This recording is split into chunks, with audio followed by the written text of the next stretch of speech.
बिस्मिल्लाहिर्रहमानिर्रहीम। अस्सलाम वालेकुम स्टूडेंट्स।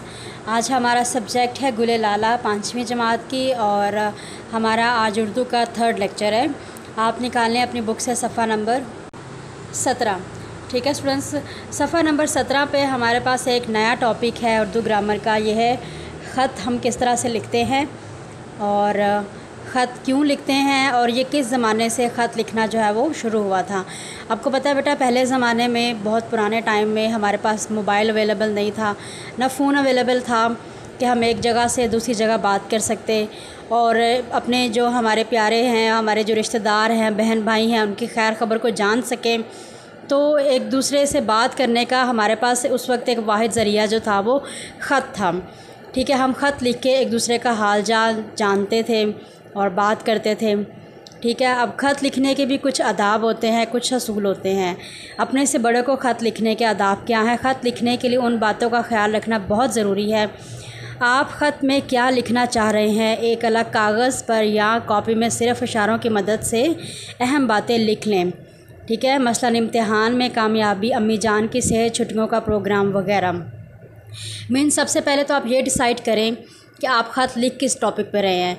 एक रफ़ पेपर के ऊपर आप छोटे जो उनकी हेडिंग है वो आप लिख लें, ताकि जब आप ख़त लिखने बैठें तो आपको पता हो कि ख़त में आपने क्या बात करनी है। क्योंकि बेटा ख़त है और ख़त में सिर्फ़ आप जो है वही बात करेंगे जिसकी ज़रूरत है, कोई गैर ज़रूरी बात करने की ज़रूरत नहीं है। ठीक है, ख़त लिखने के लिए साफ़ सुथरा कागज़, उम्दा कलम और खुश ख़त लिखाई का ख्याल भी रखें। ठीक है, इसलिए क्योंकि देखें, अगर अच्छे कलम से, अच्छे पेंसिल पेन से अगर आपने ख़त लिखा है और खुश ख़त लिखा है, साफ़ सुथरा लिखा है, तो पढ़ने वाले के लिए भी इजी रहेगा, वो इजीली आपकी बात को पढ़ और समझ सकेगा। नंबर 3 है कि आप इस बात का ख़्याल रखें कि ख़त जिसको भेजा जा रहा है उसके मर्तबे और मकाम का ख़्याल रखा जाए। मिसाल के तौर पे कि जैसे अगर आप अपने वालिद को ख़त लिख रहे हैं तो आप उनके एहतराम और अदब का ख़्याल रखें। आपके ख़त से जब वो ख़त पढ़ रहे हों तो इससे ज़ाहिर हो कि आप उनका एहतराम करते हैं। जैसे आपने ख़त लिखा कि ख़त में आपने जहाँ पे हैं का वर्ड यूज़ होना है अपने बड़े के लिए या अपने वालिद के लिए, वहाँ पे अगर आप है का वर्ड यूज़ कर देते हैं तो ये बेटा बेअदबी हो जाती है। ठीक है, इसलिए इन चीज़ों का ज़रूर ख़्याल रखें कि आप ख़त लिख रहे हैं तो वो आपसे बड़े हैं तो उनको किस तरह के इज़्ज़त और एहतराम की ज़रूरत है। और अगर आपके बराबर हैं तो आपके हम जमात हैं या दोस्त हैं तो किस तरह से आपने बात करनी है। अगर आपसे छोटा है, आपका बहन भाई है, तो उनसे आपकी शफ़क़त और मोहब्बत का इज़हार भी ज़रूरी है। ठीक है, और एक और ज़रूरी बात कि ख़त जब आप लिखते हैं तो ख़त को इस तरह से लिखना होता है कि ऐसे लगे कि जैसे आप जब कोई आपका ख़त लिखा हुआ ख़त पढ़ रहा है तो उसको ऐसे लगना चाहिए कि जैसे आप उसके सामने बैठ के उसके रूबरू हो के बात कर रहे हैं। ठीक है, मतलब आपके ख़त में जो अल्फाज हैं वो बहुत ही वाज़िया तौर पे ज़ाहिर होने चाहिए। अब जैसे देखें, ख़त का आगाज़ क्या है। आपने सबसे पहले ख़त के मुख्तलिफ़ हिस्से मुनासिब तौर पर लिखिए। वो क्या है? मसलन अलक़ाब व आदाब, मज़मून और इख्तिताम।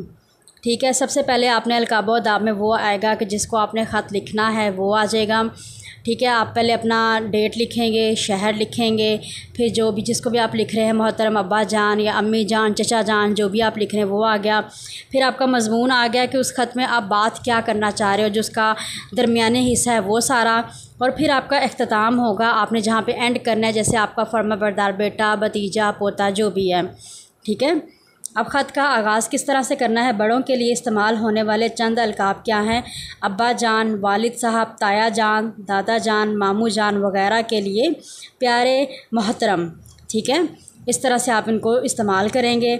और अम्मी जान, वालदा साहिबा, ताई जान, दादी जान, खाला जान वग़ैरह ये यूज़ होगा।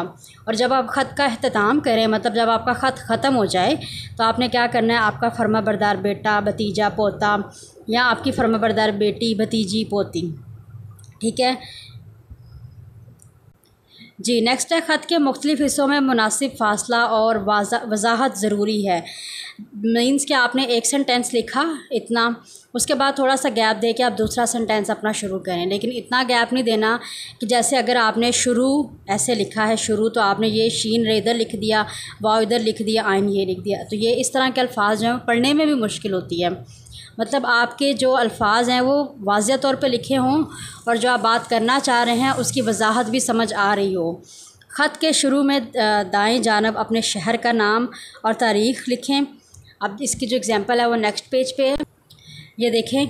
सबसे पहले जब आप अपना पता लिखेंगे कि आप ख़त जो है वो लिख कहाँ से रहे हैं, चूँकि बेटा आप एक स्कूल के बच्चे हैं, स्कूल के स्टूडेंट्स हैं अभी आप, तो इसलिए आप फ़िलहाल जो अपना स्कूल का ही लिखेंगे और उसके बाद आप डेट लिख देंगे कहाँ से है। ये आपका पता आ गया, फिर आपकी मुकम्मल तारीख़ आ गई जिस दिन आपने ख़त लिखा, फिर अलकाब आ जाएगा जिसको आप लिख रहे हैं, जैसे आप प्यारे अब्बा जान या प्यारी अम्मी जान जिनको भी आप लिख रहे हैं, और अस्सलाम वालेकुम अदाब आपने यहाँ से शुरू करना है। और उसके बाद ये नफ्स मज़मून आ जाएगा कि आपने किस तरह से ख़त जो है वो लिखना है और उसके अंदर आपका ख़त का मवाद क्या क्या है। और इख्तिताम आ जाएगा आपका फर्माबरदार बेटा या बेटी और नीचे आपका नाम। ठीक है, ये है हमारे पास एक टॉपिक है, अपनी अम्मी जान को ख़त लिखिए और इम्तिहान में कामयाबी के बारे में बताइए। ठीक है बेटा, हम ये वाला ख़त लिखेंगे और यही आपके फ़र्स्ट टर्म के सिलेबस में ऐड है ख़त, जिसकी मैं आपको पिक्चर सेंड कर दूंगी, पूरा मेथड सेंड कर दूंगी कि आपने एज इट इज़ उसको लूज़ शीट के ऊपर लिखना है। ठीक है, ये देखें जिस तरह से ये इन्होंने बताया हुआ है ना कि आपके जो दाएं साइड पे है आपका पता आएगा, डेट आएगी, और जो जिसको आप ख़त लिख रहे हैं वो उनका आएगा, प्यारे अब्बा जान या प्यारी अम्मी जान या जो भी है, अस्सलाम वालेकुम इधर आएगा, फिर ये सेंटर में मज़मून आएगा और आपके इस तरफ जो है वो आपकी बाईं साइड पे इख्तिताम आएगा, और इसी पैटर्न से आपने अपना ख़त लिखना है। ठीक है, ये बोर्ड का पैटर्न है, ये मैं आपको ख़त लिख के सेंड कर दूँगी, आपने उसको लूज़ शीट के ऊपर लिखना भी है और याद भी करना है। अपना ख्याल रखिएगा, अल्लाह हाफ़िज़।